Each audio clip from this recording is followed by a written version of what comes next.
يا أمي أقطف دوما أحلى الزهر سار تعطر كل البيت تنتظر قدومك يا أمي. لوگ آج کل بزرگ میں پتہ ہے کیا چیز دیکھتے ہیں؟ بس ذکر تسبیحات، ایسا بالکل بیٹھا ہوا ہو، ہل ہی نہ سکے، بس اس طرح کا بزرگ دیکھتے ہیں. تو ہم نے وہ بتا رہے تھے کہ میرا یہ معمول تھا، بہت پرانا واقعہ ہے. وہ کہتے ہیں میرا معمول ہے کہ میں صحیح بخاری اپنے بستر کے ساتھ رکھ کے سوتا ہوں. بعض لوگ صحیح بخاری اس لیے رکھتے ہیں تاکہ کھول کے لوگوں کو فرقہ واریت میں الجھائیں، ٹھیک ہے نا. یہ دیکھو اس میں تو یہ لکھا ہوا ہے امام حنیفہ کی تو یہ رائے ہے، اس میں تو یہ لکھا ہوا ہے فلانے کی تو یہ رائے ہے، تو ایک نئی دکان کھولنے کے لیے. تو وہ انہوں نے صحیح بخاری رکھی ہوئی ہے. کہہ رہے میں نے یہ عزم کیا ہوا ہے کہ جیسے ہی کوئی حدیث سامنے آئے گی تو کم از کم ایک مرتبہ اس پر عمل لازمی کروں گا. تو کہتے ہیں میں نے جب صبح اٹھ کے حدیث کھولی تو اس میں لکھا ہوا تھا کہ جو چاہتا ہے کہ اللہ اس کی عمر میں برکت دے، اسے چاہیے کہ رشتہ داری جوڑے، اسے چاہیے کہ رشتہ داری جوڑے. کہہ رہے میں نے کہا اب رشتہ داروں کے ساتھ کوئی اوکھا سلوک کرنا ہے نا، یہی کہتے ہیں نا پنجابی میں اوکھا، کوئی بڑا اچھا سلوک کرنا ہے. ہم ہوتے تو ہم کہتے آج سب سے سلام دعا کر کے خیریت پوچھو، اچھا سلوک ختم. کیا خیال ہے؟ میں نیت کرتا ہوں اچھا سلوک کرنے کی. فون اٹھایا، بڑے بھائی سے خیریت، اچھا وعلیکم السلام. چھوٹے بھائی سے خیریت، بہن سے خیریت، ابا اماں ٹھیک، چلو آج ہم نے سب سے کیا کر لیا؟ بولو بھائی. یہ ہوتا.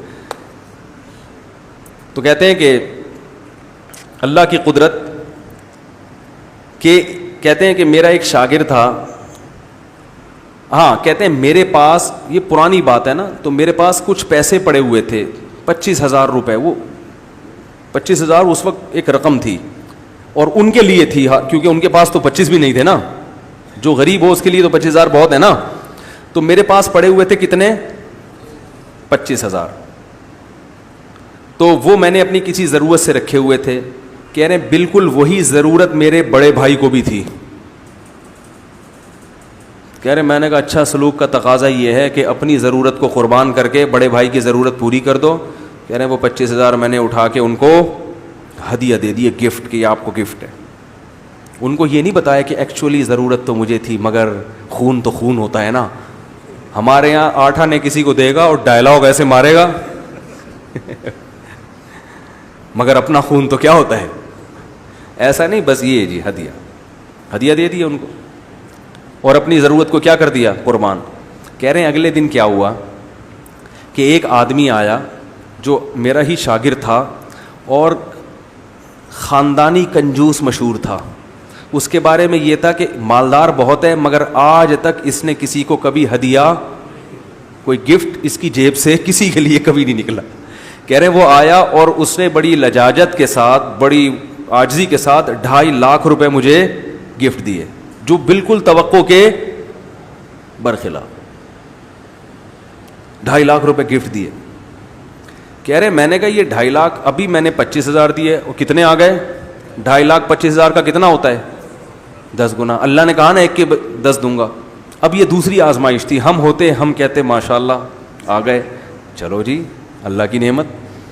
کہتے میں نے کہا کہ اس کا مطلب ہے کہ اللہ کو میرا کل کا عمل بہت زیادہ پسند، تو بھائی کے ساتھ اچھا سلوک کتنا پسند آیا، لہذا یہ رشتہ داری جوڑنے کے بدلے میں یہ پیسے آئے ہیں، تو یہ سارے پیسے میں بہن بھائیوں میں، بولو بھائی، تو دوبارہ زیرو ہو گئے. وہ 2.5 لاکھ سب بہن بھائیوں کو برابر نہیں، بولو تو پھر رہنے دو، کیا کر دیے؟ بانٹ دیے. فیملی پلاننگ والے اس فلسفے کو، بولو بھائی، وہ جو ذہن دے رہے ہیں نا آپ کو، اس میں یہ کہ اپنے بچے پہ خرچ نہ کرو، بہن بھائی تو دور کی بات ہے بھائی، پیدا اس لیے نہیں کرنے دے رہے نا کہ خرچ کرنا پڑ جائے گا. صحابہ تو بیوہ عورتوں سے شادی کرتے تھے، ان کے بچے لے کے پال لیا کرتے تھے، اور یہ اپنے نہیں پیدا ہونے دے رہے. کیسی گندی سوچ بن رہی ہے کہ نہیں بن رہی لاشعوری طور پر. انگریزوں نے یہی کیا، اپنی اولاد پہ خرچ نہیں کیا، پھر کتوں پہ خرچ کرتے ہیں. وہ کتوں پہ کر رہے ہیں خرچ، کیونکہ اتنی دولت لے کے کہاں جائیں گے، اور بڑھاپے میں کتے ان سے ہیلو ہائے بولو نہیں کرتے. بڑھاپے میں تو انسان کو اولاد چاہیے، بیٹیاں چاہیے، بہویں چاہیے، داماد چاہیے. خیر، تو وہ انہوں نے سارے پیسے کیا کر دیے؟ پبلک میں ڈیوائڈ. تو ابھی تک زندہ ہے ماشاءاللہ، ابھی تک زندہ ہے، کھا رہے ہیں، پی رہے ہیں. تو میں نے جو میرے پہلے شیخ تھے, جو ان شیخ کے شیخ تھے, ان کو اس سے بھی زیادہ سخی دیکھا ہم نے. ان کو تو ایسا سخی دیکھا تھا کہ اللہ کی پناہ, ہم تو کبھی کبھار حیران ہوتے یار یہ کرتے کیا ہیں. وہ جتنی آمدن ان کی زمینوں کی آمدن تھی, وہ بڑے مالدار تھے, اتنے مالدار تھے کہ وہ تو بھائی ہٹو بچوں, ان کی جو زمینوں سے پیسہ آتا تھا نا, ایسے بڑی گڈیاں رکھی ہوتی تھیں, اور اس میں سے اپنے گھر کا خرچہ نکالا جو بہت معمولی سا ہوتا تھا, وہ نکال کے باقی سارا فی سبیل اللہ. کیسے ہنسی خوشی دنیا سے گئے ہیں, بالکل آخری دم تک چہرہ کیا تھا ان کا. یہ اتنا, میں نہیں کہہ رہا آپ لوگ اتنی سخاوت کا مظاہرہ پلیز نہ کریں, کیونکہ ابھی ایک بیان سنا ہے, جب یہ بخار اترے گا آپ کو, پھر جب جیب میں دیکھیں گے پیسے ہی نہیں ہے تو پھر میرے سے آ جائیں گے یار وہ سنا ہے کچھ زکوٰۃ وکات بھی ہوتی ہے آپ کے پاس. تو ہر آدمی کو اس حساب سے توکل کرنا چاہیے, کچھ جمع بھی کریں تاکہ کبھی ضرورت پڑ جائے تو مانگنا نہ پڑے.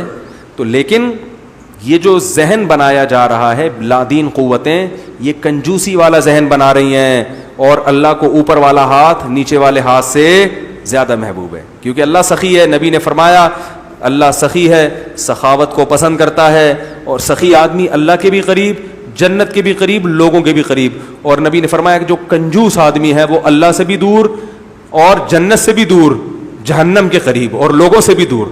لوگ بھی دور بھاگتے ہیں پیسے نہ مانگ لئے, لیمو نچوڑے کم بخت خرچ کرے گا نہیں. اللہ تعالی ہمیں سمجھنے کی عمل کی توفیق عطا فرمائے.